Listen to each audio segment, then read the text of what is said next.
में Microsoft word में page setup का डायलॉग्स बॉक्स है। इसमें 3 ऑप्शन आते हैं, मार्जिन, पेपर और लेआउट। मार्जिन मतलब होता है दूरी, अभी आप लोग को लिखवाए मार्जिन एक ऑप्शन। मार्जिन मतलब क्या होता है, दूरी।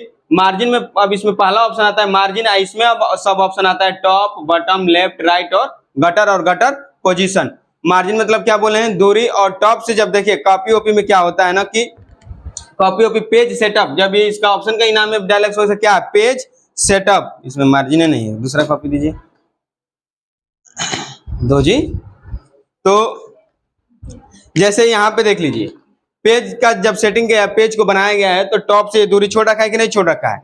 वैसे ही फिर बटम है, बटम से भी दूरी छोड़ रखा है। फिर लेफ्ट है, लेफ्ट वाला मार्जिन मतलब बोले हैं दूरी। और top, bottom, left, right, gutter position. Top से कितना दूरी छोड़ के आप लिखना चाहते हैं, बटम से कितना दूरी छोड़ के लिखना चाहते हैं, लेफ्ट से कितना दूरी छोड़ के लिखना चाहते हैं और राइट से कितना दूरी छोड़ के लिखना चाहते हैं। किसी किसी कॉपी में देखिएगा इधर भी एक रेड कलर का लाइनिंग दिया रहता है। ये हो गया टॉप, बटम, लेफ्ट और राइट। गटर क्या होता है, जो हमारे कॉपी का यूजलेस हिस्सा होता है, जहाँ पे स्टेपलर वगैरह किया गया रहता है, स्टेपलर वगैरह किया गया रहता है, इसी हिस्से को हम लोग क्या कहते हैं, गटर कहते हैं। जैसे किताब उताब हो गया, कॉपी ओपी का हो गया, तो इसी को हम लोग क्या कहते हैं, जहाँ पिन वगैरह किया गया रहता है, इसी को हम लोग क्या कहते हैं, गटर कहते हैं। गटर पोजीशन का काम होता है। देखिए गटर पोजीशन में आप अपने जो गटर होती है उसकी पोजीशन का निर्धारण कर सकते हैं, स्थिति क्या कर सकते हैं, चेंज कर सकते हैं। जैसे ये राइट साइड में अभी एक रसीद वाला पेज लेंगे तो उसका गटर ऊपर रहता है, ऐसे खुलता है। ध्यान दिए ना, रसीद वाला पेज रहता है तो उसका पेज ऐसे खुलता है, तो उसका गटर टॉप पे हो जाता है और इसका गटर अभी कहाँ पे है, राइट में। अगला ऑप्शन है ओरिएंटेशन। ओरिएंटेशन में पहला ऑप्शन है पोर्ट्रेट, दूसरा है लैंडस्केप। पोर्ट्रेट मतलब होता है लंबवत पेज।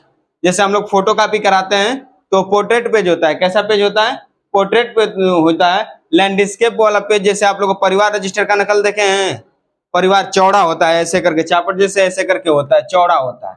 और पोर्ट्रेट थोड़ा लंबवत होता है, ऐसे होता है। ये पोर्ट्रेट और ये लैंडस्केप है। उसके बाद आता है पेज।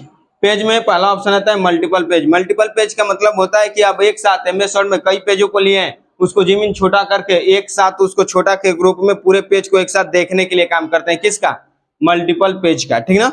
उसके बाद प्रीव्यू। प्रीव्यू वाले ऑप्शन का हम लोग काम करते हैं क्या, प्रीव्यू वाले ऑप्शन का काम करते हैं, इसमें कुछ भी सेटिंग किए हैं हम लोग, कुछ भी सेटिंग किए हैं, उस सेटिंग को क्या करने के लिए, लागू करने से पहले प्रीव्यू वाले ऑप्शन से उसको देखने के लिए, या तो कह सकते हैं कि सैंपल के तौर पे कुछ भी सेटिंग कह रहे थे उसको देखने के लिए काम करते हैं। उसके बाद apply to all document. Apply to all document का काम करते हैं कि आप ये जो सेटिंग कर रहे हैं प्रेजेंट पेज पे आप सेटिंग कर रहे हैं, जब अप्लाई टू ऑल डॉक्यूमेंट पे क्लिक कर दें तो नीचे जो एमएस वर्ड का पेज स्टेप बाय स्टेप खुलता है, पहला, दूसरा, तीसरा ऐसे करके ओपन होता है। एमएस वर्ड का पेज कई पेज लेंगे तो जो इस पे सेटिंग कर रहे हैं अप्लाई टू ऑल डॉक्यूमेंट कर रहे हैं तो ऑटोमेटिक इस पेज पे क्या हो जाएगा, वो सेट हो जाएगा। इतना ऑप्शन डायलॉग्स बॉक्स खोल के सेटिंग करने की जरूरत नहीं पड़ेगी। अप्लाई टू ऑल अप्लाई कर देंगे वहीं से तो अगले पेज पे भी ये सेटिंग क्या हो जाएगा, अप्लाई हो जाएगा, लागू हो जाएगा। उसके बाद डिफॉल्ट। डिफॉल्ट वाले ऑप्शन का काम करते हैं, इसमें कुछ भी सेटिंग किए हैं, डिफॉल्ट वाले ऑप्शन पे जब क्लिक करेंगे तो सेटिंग पुनः से क्या हो जाती है, जैसे हमारा कंप्यूटर सिस्टम डायलॉग्स बॉक्स खोल के दिया रहता है वैसा कर देता है, बिगाड़ देता है, फिर वापस से पुरानी अवस्था में आ जाता है। ओके का मतलब होता है इसमें कोई भी कार्य किए रहते हैं, कोई भी सेटिंग किए रहते हैं, इससे उस सेटिंग को क्या करने के लिए, लागू करने के लिए ओके वाले काम करते हैं। कैंसिल का काम करते हैं हम अपने डायलॉग्स बॉक्स को क्या करने के लिए, बंद करने के लिए काम करते हैं। और ये हमारा हेल्प का सिंबल है और ये क्लोज का सिंबल है। हेल्प से संबंधित जब इस पे हेल्प वाले बटन पे इस पे क्लिक करेंगे तो इस प्रोग्राम से संबंधित, इस डायलॉग्स बॉक्स से संबंधित आपको हेल्प प्रोवाइड किए जाएंगे। और जब हम लोग इस पे क्लोज बटन पे क्लिक करेंगे तो ये डायलॉग्स बॉक्स क्या हो जाएगा, मेरा बंद हो जाएगा, ठीक ना।